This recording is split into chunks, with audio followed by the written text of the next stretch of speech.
Hey, welcome back to the BridgeMoto channel. This is Alan. I'm gonna get into some upgrades I'm doing on the Zuzu truck, man. So basically this is my 3-car transporter. A lot of you know I've had for a couple years now. But some important things that I've always done is try to do preventative maintenance on this truck instead of reactive maintenance. Basically meaning I don't wanna be on the side of the road fixing stuff. I wanna be fixing it at the shop before it breaks. And so leading on to that, you might have saw some of my older videos where I did the brand new winch. Also did a couple other things like fix the AC, just add little tidbits like a stereo system, and a lot of other maintenance stuff that I've done fluid wise to this truck just to keep it running great, operationally sound. Like I said, it's a 3-car carrier, so carries a lot of weights, and I live in North Georgia, right underneath Tennessee. So I hit a lot of mountains on the regular when I'm going to track days. And so I just want this truck to be reliable as possible by me doing the proper maintenance. So let's get into what I'm doing today. So I did some custom work, had some custom pieces put together.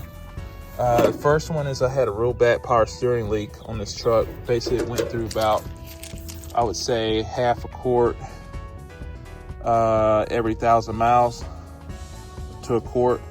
Probably about a half a quart every 500 miles. And so I pressed together a nice swivel style new power steering line, high pressure line to replace that, so I never had that issue. And I even used flame resistant Gates hosing here, just 1/2 inch. So I won't have any problem with this leaking, being exposed to heat or anything of that nature. So this is the way to go, man. Just like they say, power and progress with Gates, man. I'm not sponsored by Gates or anything like that. Used their products a couple decades, so I'm pretty happy with it. And the second one, even more significant item, is a brand new radiator, custom built. So the original radiator was great for, you know, the 25 plus years that it operated. But in Georgia heat versus Japan, where this truck was imported, we've got a little bit of different humidity and a little bit more higher speeds on the interstate to keep up with versus Japan. It's usually a lower speed, so a little more strain and heat on the truck. So in the summer, I started to see a little bit of creeping up to 3/4, and I don't like that. I like to stay cool and keep the trip long, because I plan on taking this truck all the way out to Cali with some bikes on the back, as well as some cars so I can hit bike days and track days with the cars as well, both. So want it reliable as possible. But anyway, so the upgrade on this radiator, even though the original one is technically, the outer frame is 3 inches, the inner core is actually 2 inches. But on this one, I built it where it's a full 3 inches, so it doesn't indent here. It goes outseam to outseam. And on top, so that's going to give like a full extra inch of flow throughout the whole thing. And the original one is a one-way, and this is a dual pass, so it's split here and at the bottom, as you see, to circulate the coolant extra long, just so it has an opportunity to cool down better through the radiator fans before it enters back into the engine.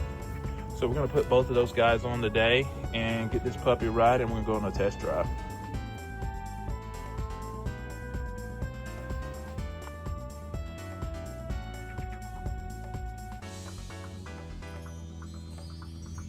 Some freshly coated brackets. Putting some fresh hardware in there is always my suggestion. If you're gonna have something nice like this, go back with some fresh hardware. It's always a pet peeve of mine when people put old hardware into new parts. All right, just change it, bro.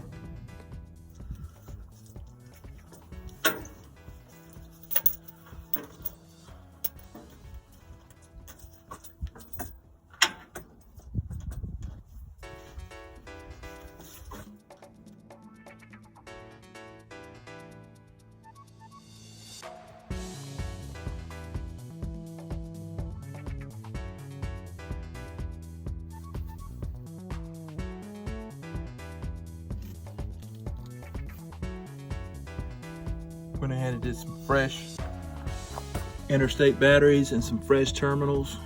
So that should help out a lot for the next years to come. All right, let's get some cold start action. Let's see what this baby has to say. There we go.